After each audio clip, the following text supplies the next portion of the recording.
Oh, sweet. A new deduction game. Let's check out this trailer. It's going to be great. There has been a murder. 13 suspects are on the table in front of all of you. You must decide who of these people committed this heinous act of crime. Folks like Irene Adler, Professor James Moriarty, John Watson, Sherlock Holmes. Wait, what? Sherlock Holmes is a murder suspect? Who's... It's an abstract game. Of course, he's not actually capable, but... I mean, just, look, get inside the head for a moment and realize that you're just... It's about the symbols, for goodness sakes. Buddy. Stop worrying about who's the actual murderer. No one murdered anyone. They're not even real characters. Settle down. Watch your video game, board game, whatever. Board game content. Fine, I will. Okay. Well, whatever, anyway. So, today we're looking at a game that is a deduction game in the Sherlock Holmes universe, all about deducing which one of these 13 cards on the table is the murderer. Is it rich in theme? Of course not, but that doesn't matter. The art's good, and let's take a look at how it plays right now. This is Sherlock 13.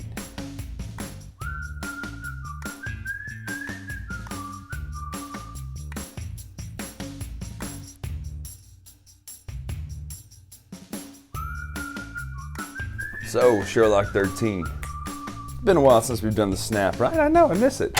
Here's what it comes with. You get a notepad with this, I'll show you that in a minute, a screen which shows you the different things you can do on the back and symbols. What it's good about this game, by the way, it's fairly language independent. So, and then these 13 cards here, you have John Watson, Sebastian Moran, Mrs. Hudson, Irene Adler, clearly a bad person. Just, I mean, look, she's got a skull. No, I'm kidding. She's pretty cool. Inspector Baines, James Moriarty, yes, that is Vincent Dutrait art, by the way. Mycroft Holmes, Mycroft. Inspector Hopkins, yeah, I haven't read enough to even remember that guy. Sherlock Holmes, obviously.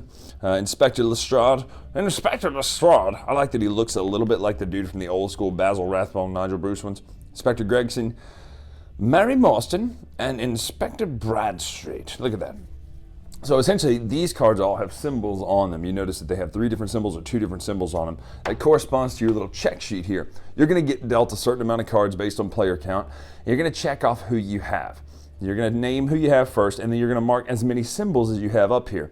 You then write who the other players are. I include my name here. It is a 4-player game. There's 4 slots, plus you need to know how many symbols you have. The problem is, don't get mixed up with how many you have versus how many you know. We'll talk about that in a minute. This is how many of each symbol there are in the game. What happens is there's 1 card dealt to the middle of the table. The rest of the cards are dealt out. That person is the murderer. Now, you have choices here. You say, okay, well, I know I have this many symbols. You'll write it down up here. How many of the pipes or the light bulbs or whatever, blah, blah, blah. And then you can start asking questions. You'll say things like, you'll look at your cards and you'll say, okay, everybody else, who has a pipe symbol? And everybody else that has a pipe symbol has to raise their hand. And I'll have to tell you how many. So you then go, okay, well, I know there's at least this many out there. So let's say that 3 other people raise their hands and you already have 1. Well, that's 4 counted for at least. Now, you can then ask a specific person instead of that. You could ask a specific person, okay, hey, BJ, how many pipes do you have? And he'll have to tell you 2, I have 2. Well, then you go, wait, but that's all 5 accounted for. That's not just 4. So then you know, okay, that since all 5 pipes are accounted for, this card cannot have a pipe on it. Therefore, I know that Sherlock, John Watson, Mycroft, Mrs. Hudson, and Hopkins cannot be the murderer, which means then you start taking the symbols that are on them as well and adding them to your total up here to deduce who that character is. And at the end of the day, your goal is to find out that Inspector Bradstreet, look at him, he's smarmy, he's so smarmy. Inspector Bradstreet, in fact, did commit the, oh, but it's Irene Adler, I told you, look at that. No, your idea is you find out who is in this card. You don't do sleight of hand unless you're me and you want your friends to hate you, but you find out who this person is at the end. Instead of your turn, instead of asking those 2 pieces of information, you can accuse and say, hey, I think it's this person. You do have to say it out loud. You look at it. If you're wrong, put it back down. You're out of the game because you still have to answer questions for everybody else. If you're right, boom, you win the game and a murder has been solved.